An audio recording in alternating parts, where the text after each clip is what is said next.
Welcome back to the On The Ball podcast, another episode of the best potty going around, and today we are here again to chat about some more NFL action. This week, it's a bit different, not going to be doing an NFL fantasy episode, going to wait to do that with the boys in the coming weeks, so I'm going to be doing a review and a preview all in one. I have originally filmed the review on Tuesday afternoon, and the file did not record properly, corrupted, so unfortunately, I've got to do it again, so I'll be doing that, and I'll be combining it with our preview as well. So it should be a good episode. It's a nice, warm spring day in Melbourne, so sorry if there's a bit of glare coming off my t-shirt or something.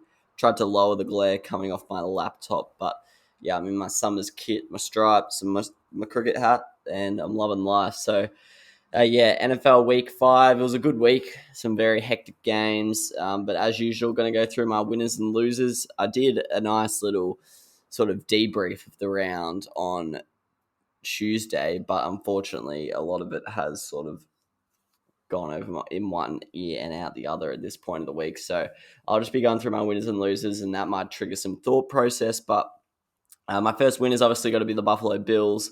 Massive primetime victory over the Kansas City Chiefs. And you'd have to say right now, if we're looking at the Super Bowl, I've still probably got the Chiefs as the favorite to be the AFC participant. But if we stop the season right now, Buffalo are definitely the number one seed.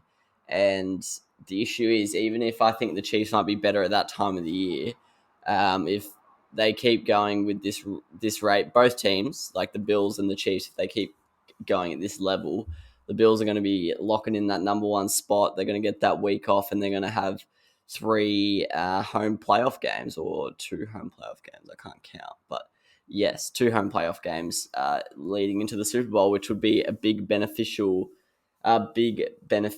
for them, and could be the difference between them winning or losing the AFC Championship game. So that's huge for them.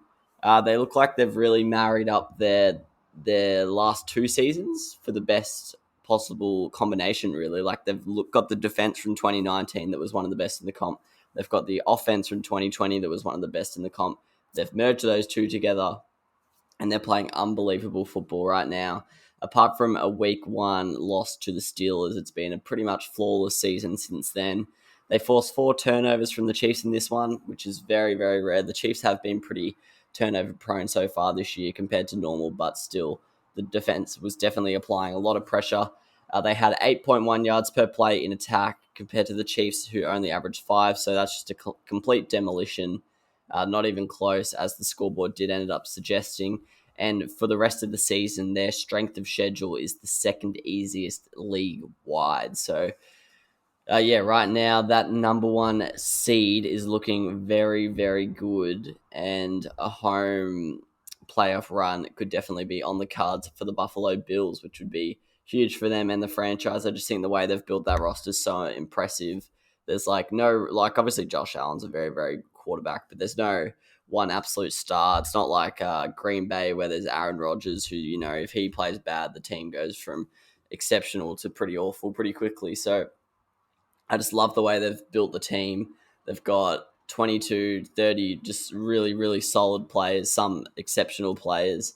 And as I mentioned, they're not relying on one player. I'm not really that worried if they have one injury obviously Josh Allen getting injured, but touch wood. But I don't think 1 or 2 injuries are really going to change the way that team plays, where another team might really struggle to cover those injuries. They've got really good depth.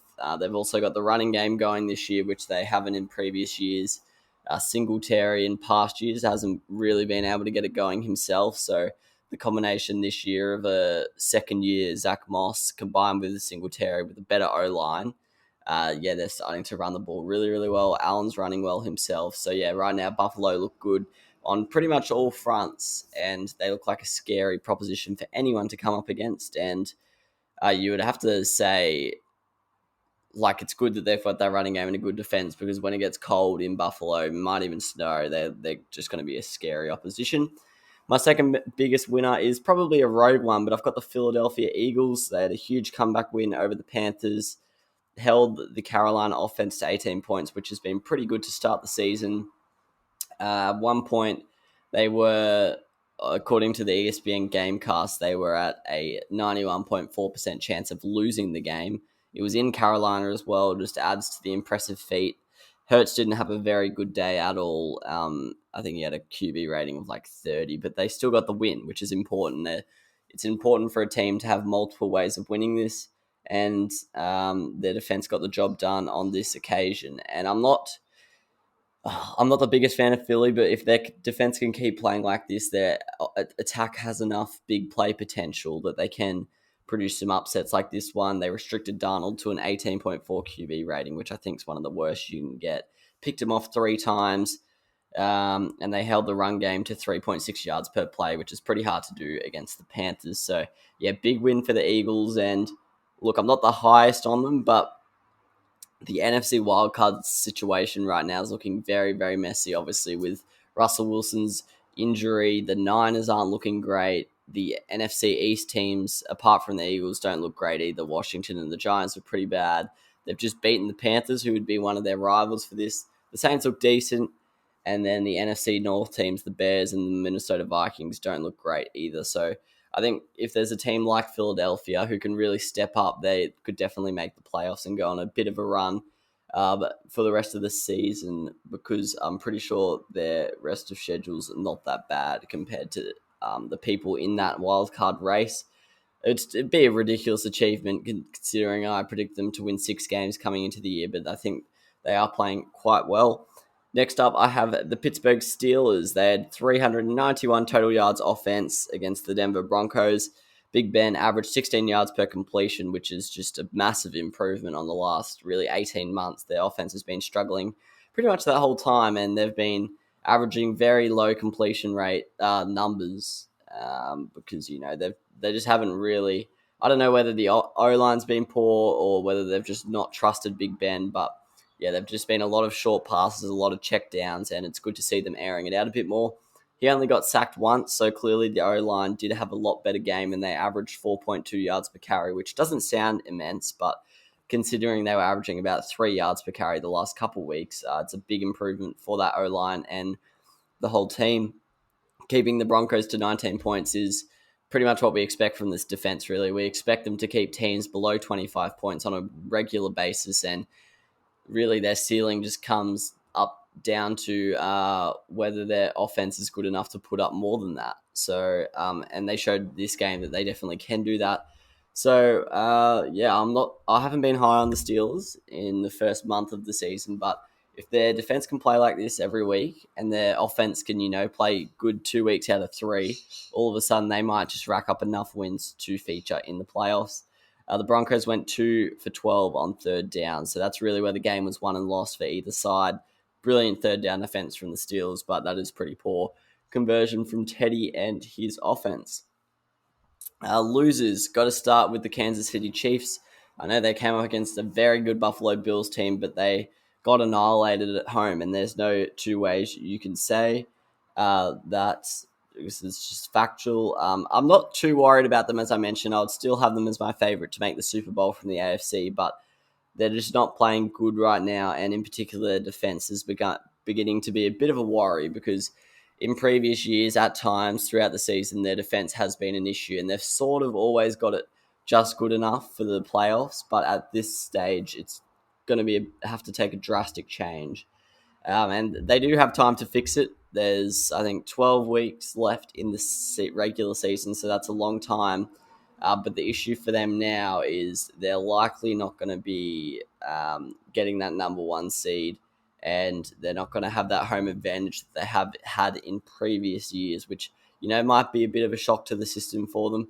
They also have the second hardest schedule remaining, so further emphasizing on that fact that they're probably not going to get much home advantage in the playoffs. Who knows? They could even be a wild card team with the way the Chargers are playing right now, which would just be ridiculous. And something I wanted to know, I'm not really a biggest believer in these sort of patterns and these trends, but it's something I did notice last year. There's a bit of a curse of a Super Bowl loser. 4 of the last 5 Super Bowl losers have gone on to miss the playoffs in one of the following 2 seasons. Now, don't get me wrong, I'm not saying the Chiefs are going to miss playoffs, but just saying there does seem to be a bit of a hangover from losing a Super Bowl because, you sort of gone so far yet come away with not much. I know like winning the AFC is still very impressive, but people always say there's a hangover for winning the Super Bowl, and maybe it's actually a bigger hangover to lose it. Next up, we have the Raiders. Obviously, don't want to get too much into it, but the biggest reason they're in the losers this week probably has to be John Gruden getting sacked for his emails that were found to have discriminatory language towards a lot of people.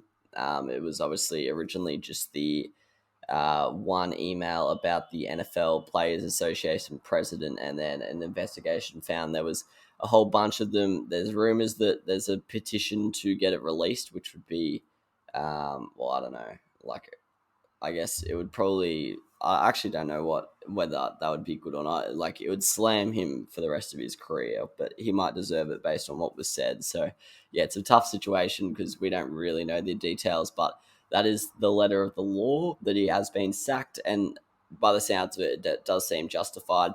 However, what's even worse for the Raiders to consolidate that L is that they lost to the Bears at home, scored one touchdown only. I know it's a good Bears defense, but this offense looked like one of the best in the first 3 weeks, and they did this exact same thing last year. They played really well in the first 3 weeks. People got excited, and then they just went back to being the same old Raiders who are probably going to win 8 or 9 games and miss out on the playoffs. So, yeah, this is definitely a concern for the Raiders. They're going forward without a head coach. Well, they've got the assistant coach stepping up, but you know what I mean. And they're not playing great. They haven't played great the last 2 weeks. They averaged only 4.3 yards per play, which is just really, really poor. And yeah, their home field is not looking as intimidating as it did at the start of the year. 3.2 yards per carry on the ground, so they really weren't getting much going in the ground game, and they had 188 yards from 22 completions, so around 9 yards per completion, so they weren't getting much going on the ground. They were being very conservative in the passing game, and they also gave away 10 penalties, so yeah, look, not much really went right for them. They did only keep the Bears to 20 points, so I guess the defense is still playing well, but their offense right now is definitely a concern because last week against the Chargers, I think they only scored 14 points as well, which is not going to be good enough down the stretch if they were thinking about making a little wild card appearance. Finally, the Seahawks are my third loser. Obviously, Russell Wilson out for around probably 6 weeks. There's been reports saying he's out for a month, out for 8 weeks, so we'll just go half and say 6 weeks. They are 2-3 as well. They don't have an easy strength of schedule coming up, and they sit last in their division right now. So that's really just enough to paint the picture for the Seahawks. It's not looking good at all. I think right now the storyline of Russell Wilson's looking ever more likely as this like they're sort of stagnating this franchise, really. The last 3 years hasn't been much progression. If anything, it's been regression. So yeah, really disappointing. Russell Wilson said he will only stay if they improve what's around him, and the defense has gotten worse. The weapons haven't improved, and if he, unless they, I don't know what could really sway him, but if that was really his decision-making process, he wanted things to improve around him, there's absolutely nothing to suggest that he should stay. And I'll be honest, just from a fan's point of view, I'd like to see him leave. I'd like to see him go somewhere else, see what happens. Their defense is just really, really poor right now. And they're a weird team because you look at them and you compare them to the Rams, you compare them to the Bucks, you compare them to the Chiefs. And you sort of question how are they on the same salary cap because they just don't seem to have as many good players. And I know that sounds stupid, but I was looking at their salary cap and there's not really seemingly anyone who's on a massive contract that doesn't deserve it. But yeah, right now there just seems to be a lot of people who are maybe earning a little bit more than they should be, and that's all that added up is not working well for these Seahawks. And in the past, their defense hasn't been great, but their offense has sort of made up for it, and it was not playing as well this year. The only thing in their favor right now is the fact that, as I mentioned, for Philadelphia, there's not many NFC wildcard challenges. It's not looking like a very strong conference with very strong candidates. But yeah, for Geno Smith to play for 6 weeks against some tough defenses as well, if they make the playoffs from here, it'll be a pretty miraculous recovery for Pete Carroll's men. All right, awards of the week. My NFC Player of the Week is going to go to Devontae Adams, 206 receiving yards from 11 catches. Was part of a Packers team that had a big win in overtime over the Bengals, had one touchdown, which that touchdown was the last touchdown that the Packers scored at the end of the first half. So, yeah, this guy's just unstoppable, really. At this point, he's probably getting double teamed pretty much every snap, and he still managed to find 206 receiving yards. I know he's getting passes from probably the best quarterback in the comp, but he is also himself probably the best receiver in the comp. So, yeah, it's just a nasty duo to come up against for any defense, and it's really hard to hold him to anything less than 10 catches, 150 yards at this point. He's an absolute freak, and he just can get open in any situation. He was obviously part of the whole field goal fiasco. I think there was 5 missed field goals. Crosby missed 3. McPherson missed 2. It's not McPherson. Think about what you are saying, Americans. It is McPherson. But anyway, Devontae Adams, NFC Player of the Week. Also, shout out to Tom Brady, who had a blinder against the Dolphins. AFC Player of the Week, I've gone with Lamar Jackson. 37 completions from 43 attempts. 442 passing yards for a man who apparently is not good at passing the ball. 4 passing touchdowns, 62 rushing yards. Led the Ravens to one of the craziest comebacks I've seen. Colts were up to a 98.4% chance of winning. That's just outrageous. Like, you think about that game gets played 100 times, and the algorithms are saying the Ravens win 1.5 times. So, yeah, the fact that we got to see them do it is just ridiculous. They were down 22-3 at that point. After Lamar's fumble in the third quarter, he went 4 for 4 on touchdown drives, and yeah, it was just absolutely incredible comeback from him. And he looks like a bit of a new man this year. The first year, he was pretty much just a running back. Last year, they tried to convert him into more of a passer with running back like threat, but the passing game just wasn't there. And this year, they look like they've successfully converted him for the better, and he looks like an absolute weapon right now. I have had to move inside. Not sure if the podcast went a bit weird there in the last couple of minutes. My laptop overheated. It was too hot, apparently, which we love to see. I was up to Offensive Rookie of the Week, which I will give to Najee Harris. Absolutely had a blinder for the Steelers, as he has sort of all year, really. He's been playing pretty well in a poor offense. But this week, the offense was better, and he was a big reason behind that. He was 122 yards from 23 carries with 1 touchdown, 20 yards from 2 receptions as well in the air. He was part of a big win. Didn't even finish the game, actually, with cramps, and they actually lowered his snap count, which was quite interesting, but I reckon that might have proved beneficial. There's not many guys, realistically, who can play, 85 plus, and the amount of running back injuries there are, I don't actually think it's worth it. So I think you actually get increased efficiency when you decrease some of their snap count. So I think that's smart footy from the Steelers coaching panel. The honourable mentions, Kadarius Toney. Obviously, he's probably the main one, but the reason I didn't go with him was the fact that he got disqualified at the end of the game.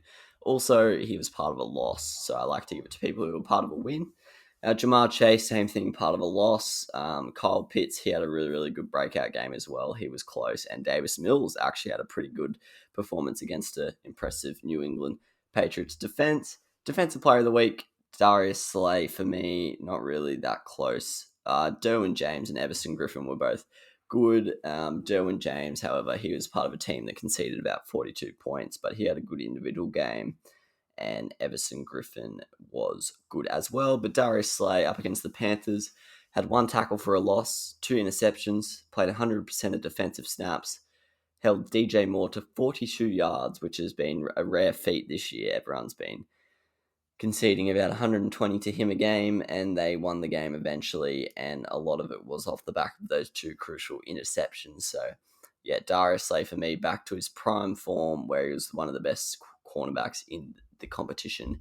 He was our Defensive Player of the Week for this one. All right, preview time. Don't have Curtis's predictions in at the moment, as he is back to work, which we love to see, but do have me and Pilchers, so I'll be running it through them. My sure bet of the week is me and Pilch have actually gone the same here. I've gone Kansas at Washington. I've backed in Kansas by 8, and that was my largest margin for the week. They're paying $1.34. And yeah, I just think it's really I think I've tipped Kansas before for a bounce back victory, and they didn't. But yeah, Washington playing pretty bad right now. They got pumped by the Saints, and they only just beat the Falcons the week before. The Chiefs, they've had a pretty tough run of fixtures, and I think this is a bit of a breather for them where they'll just come out and put up 40 points and show the world that they're still the one of the favorites for the Super Bowl. Update in the sure bet standings, I'm still undefeated. I'm 4 from 4. Pilch is 4 from 4 as well, and Curtis is 5 from 6. So Pilch has gone Kansas as well. Interested to see who Curtis goes for. Upset of the week, I am currently 3 from 4, so is Pilch, and Curtis is 2 from 7, so he's got some catching up to do. Once again, me and Pilch have gone the same. We've gone Chargers at Baltimore. I'll be honest, I did my tips this week. They're obviously because of the bye, there's 14 games, and I only actually tipped one upset, which is that's not gonna happen, but that's just the way I tipped. And the only one we both backed was Chargers at Baltimore. Now, this matchup's not great because Baltimore are a run-heavy offense and the Chargers are really, really bad against the run. I think they might be the worst defense against the run in the competition, as we saw last week. And however, saying that, the Ravens' running game hasn't been great right now. Lamar's definitely leaning on the pass a lot more, and the running back situation has sort of caught up to them a bit. Latavius Murray, he's had a couple good games, but, he's not the same as J.K. Dobbins and Gus Edwards and that sort of stuff. So, yeah, and Tyson Williams has sort of been frozen out of the offense at the moment. So who knows? They should, if they're smart, Baltimore, they'll go back to a lot more running plays and go to a run first scheme. But we'll see how that goes, and hopefully the Chargers sort of they have got to understand that that's their weakness by now, and that they can address that. And the Chargers offense is absolutely humming right now. And the Baltimore D, it's playing decently, but it's not as freakish as it once was. So I can see this being a big game. I could see the Chargers winning maybe 36-33 or something. What have I actually tipped the Chargers to win by? I've tipped them to win by 2. So yeah, I think it's going to be close. But for me, this is the most likely upset. And Pilcher's gone the same thing. On the spread side of things, I'm at 43%, 6 from 14. Pilcher's killing us at 68%. He's 7.5 from 11. And Curtis is struggling 3 from 9 at 33%. My ones this week, I'll be honest, I'm not really the biggest fan of any of them. Most of my tipping margins were quite similar to the lines offered by the bookmakers, but this week I've gone with the Giants to cover at the Rams. Look, this depends heavily on the injury front for the Giants. Saquon's pretty much guaranteed out. Golladay, I don't think will play. So it's a matter of whether Shepard, Slayton come back, and obviously if Daniel Jones plays. If Daniel Jones is ruled out, I probably don't back this spread that much. But if Daniel Jones plays, I do like it. The Giants' defense, yeah, it's not playing great right now, but it's certainly not awful. The Rams, their offense has been sort of stuttering the last couple of weeks. They've played some better teams, but yeah, I could see 9.5 is a pretty big line. So that's really where the logic comes in. And the Giants' offense, if Daniel Jones plays, has been playing pretty well recently. So I think they've got enough points in them to keep it close. I have tipped the Rams to win by... Where are the Rams on my list? I've got them to win by 6. So I've got them covering just, and then my other one, I've got 3 here. I've got Las Vegas to cover against Denver. Once again, not huge on this one. Obviously, with the whole coaching fiasco, it's also in Denver, which I'm not a fan of because it's a big home ground advantage for the Broncos. However, Denver have not looked great the last 2 weeks, and neither have the Raiders, but you'd have to say the Raiders have sort of play. Actually, I don't even think they've played better opposition, but anyway, I think the Raiders maybe have a little bit of a bounce back game. I've got it very close. However, the line is 3.5. I have got Denver to win by 1. So I've got Denver winning head to head, but the Raiders to cover. And I would not be surprised if the Raiders won the game head to head. It's a divisional matchup as well, so they're always a little bit more unpredictable. But yeah, right now Denver, they have a massive injury toll, and even though the Raiders have a head coach out, I think they could cover that line. Then finally, I've got Tennessee to cover against Buffalo. Another one I'm not that confident in. I don't really like backing underdogs to cover as much as I like backing favorites to win by more than the handicap. I've got Tennessee to cover 5.5. I've got Buffalo winning by 3. I just think Tennessee is always a tough matchup for teams because it's very unusual to face, a Derrick Henry who has 35 carries or something like that.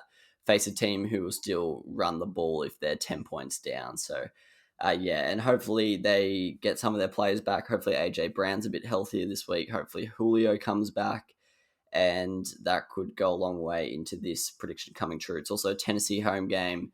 Tennessee haven't been playing unreal of late, so I think maybe Buffalo, they've had their big win. We've seen it a couple times already this year. Like we've seen it with Baltimore. I think the week after they beat the Chiefs, their next week wasn't great. So maybe Buffalo, that week, they saw that as their sort of Super Bowl. They come in, underestimate the Titans, and it's a close one. So I've got Tennessee to cover 5.5. Pilch, he has gone the Giants to cover as well. He has gone the Chiefs to win by more than 6.5 against Washington. I don't mind that one at all. I've got the Chiefs to win by 8, but definitely could see it being bigger. I just think Kansas, they're going to be thirsty to show that they're still one of the best teams in the competition. And some of the, some things just haven't been going their way. Like against the Bills, their receivers were dropping balls that they would never drop.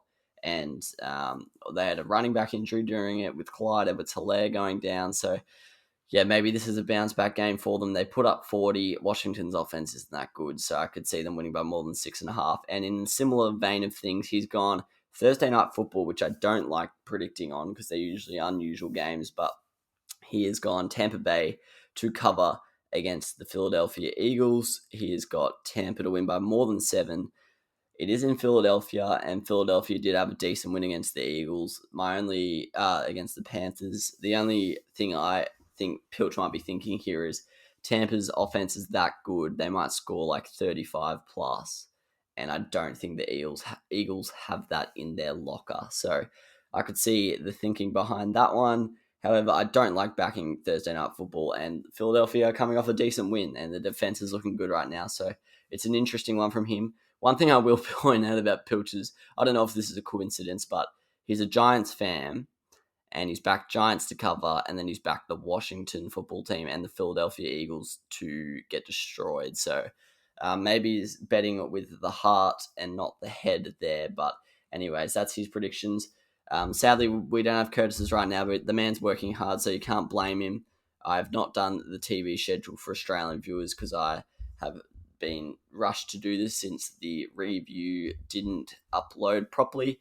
But that's been it for another On The Ball podcast. I know this week's a bit different. I've changed location. My laptop's almost died from being too hot. So I'm not sure if the footage is a bit weird halfway through, but thanks for joining me. Let me know your predictions for week 6 in the comments or in my Instagram DMs, and we will catch you next week. Cheers.